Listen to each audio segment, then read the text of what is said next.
sisi tuna furaha katika mioyo yetu tukiwa wachungaji wa Bungoma. Ni furaha kuu kwa sababu Mungu ametufunulia mambo makubwa ambayo hatukutarajia. Mwaka huu ni mwaka katika history. Ni mwaka wa 100 Bungoma ilipoanza. Na tumekusanyika katika uwanja huu kwa kusherekea mwaka huu, kuambia Mungu asante kutufikisha miaka 100 pamoja na Bungoma yetu. Na la maana sana, Mungu ametufunulia ni kwa nini Bungoma watumishi wa Mungu wakifanya kazi, wakifika mahali unaona kanisa linaanza kutitimia. Kwa nini Bungoma mtu akifanya biashara akienda juu sana, akiseeka akufe, biashara vinaenda. Good example, tunaongea juu ya Mawingo na Maningo.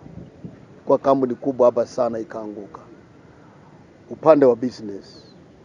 Alafu tukiangalia upande wa siasa, wanasiasa tumewalea, wamekuwa, lakini akitoka hutasikia family yake, jina lake litapaki, lakini yeye hatasikika.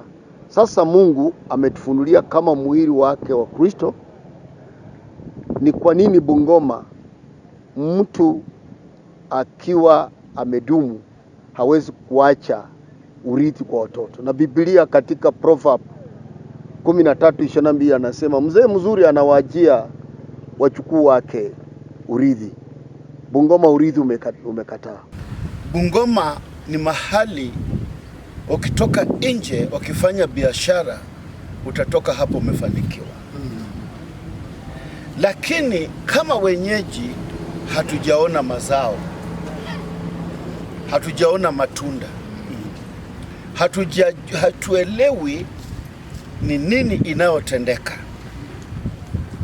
Baada ya miaka 100 tumefanya assessment yetu, tukaona ni wakati wa kuamuka kama kanisa, tuweze kuipeana Bungoma mbele za Mungu kwa miaka zijazo, baada ya miaka 100 ambapo imekuwa ni nzuri, lakini haikuwa nzuri sana kwa sisi walio wakazi. Niseme ya kwamba Bungoma is an open heaven. Vile nimetaja hapa awali, wale watu wa nje wamegundua ya kwamba kuna mbingu zilizofunguka, walikuja na wamevuna na wameendelea. Na sisi wenyeji wakazi hatujagundua, lakini kwa maombi Mungu ametufunulia ni wakati wa kuamuka na kuchukua hizo milima 7 za influence, tuweze kutembea katika eneo lile Mungu ametupa. Tuweze kutembea katika, ikiwa ni kanisa, liwe kanisa linaovutia watu na waelewe neno la Mungu, ili Bungoma iweze kubarikiwa. Na wakati huu ni wakati wa sisi tunaomba ya kwamba wale wote waliotoroka na kwenda kufanya development sehemu zingine wanarudi, ili kuanza kujenga Bungoma na Bungoma iweze kujengeka.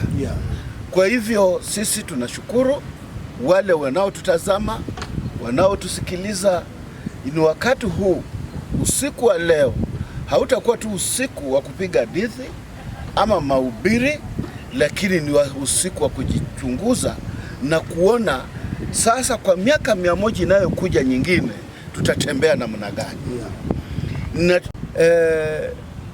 vitu vinaenda vikikufa.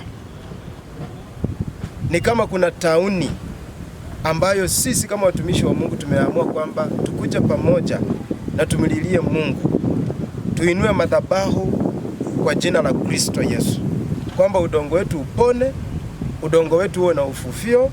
Unapoanza miaka 101 kwa uwezo wake Mwenyezi Mungu, kuwe na mabadiliko, watoto wetu waweze kunawiri, miradi yetu iweze kunawiri, maono yetu yawe na mwanzo mpya, na yawe maono ambayo yanaweza tamanika.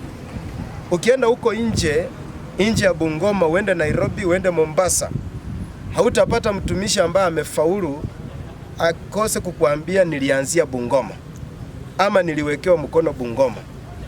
Lakini wenye Bungoma wako wapi? Hilo ndio swali letu. Si ndio watumishi wa Bwana? Yes. Hilo ndio swali letu. Mtu akitoka hapa akienda huko nje anasherekewa, lakini akirudi hapa na anapotea, taa yake inazima, nyota yake inazima. Sisi tunataka kurudia Mungu. Kama kuna miungu ingine iliweza kuinuliwa Bungoma, tunataka kuinua jina la Mungu juu ya miungu yote, ili Yesu atawale. Kuwe na uponyaji katika familia, kuwe na uponyaji kibiashara, kuwe na uponyaji katika mambo ya imani, kuwe na uponyaji katika ukulima, tuwe na uponyaji.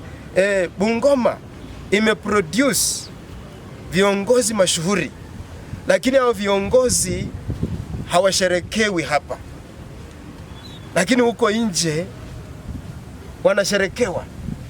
Hilo ndio jambo ambalo sisi kama kanisa tumesema we must do something spiritually.